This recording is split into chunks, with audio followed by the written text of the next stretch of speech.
Fraction of hours అనుకుంటా దాడి జరిగింది.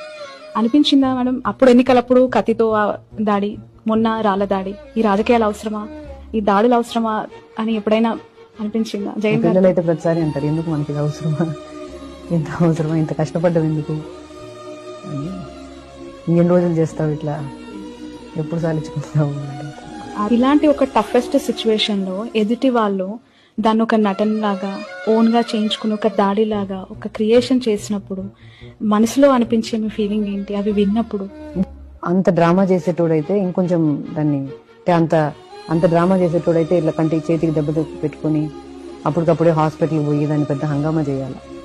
But he came down for 5-10 minutes, చేపించుకొని కట్టించుకొని మళ్ళీ పైకెక్కి హీ స్టార్టెడ్ కంటిన్యూయింగ్ ఇట్. అంత డ్రామా చేయాలనే ఆలోచన ఉంటే nobody cuts the drama short by finishing it off and going up stairs.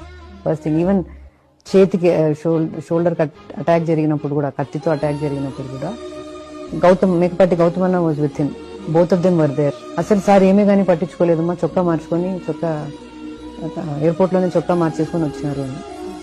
అంత డ్రామా చేయాలని ఉంటే ఆ చొక్కా ఎందుకు మార్చుకోవాలి, రక్తం వేసుకుంటే చొక్కానే వేసుకొని వస్తే ఇంకా బాగుంటుంది కదా. Refuse to go to the hospital. He said ఏమైతుంది, nothing will happen, but the doctors insisted and took him to the hospital.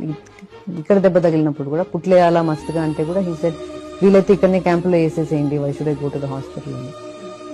That's one aspect. The other aspect is these people who are calling it a drama, వాళ్ళని try చేయమను, ఎవరైనా ఇక్కడ ఏం చేస్తారు, correct గా నువ్వు వంగుతావు, వంగి చేతికి తగులుతుంది, అంతమంది జనంలో let them try that and let them try something like you're standing on a bus, somebody from somewhere is throwing a stone at you. చంద్రబాబును కూడా వేయించుకోమని ఇంకా సింపతి వస్తుంది కదా, పవన్ కళ్యాణ్ వేయించుకోమని సింపతి వస్తుంది.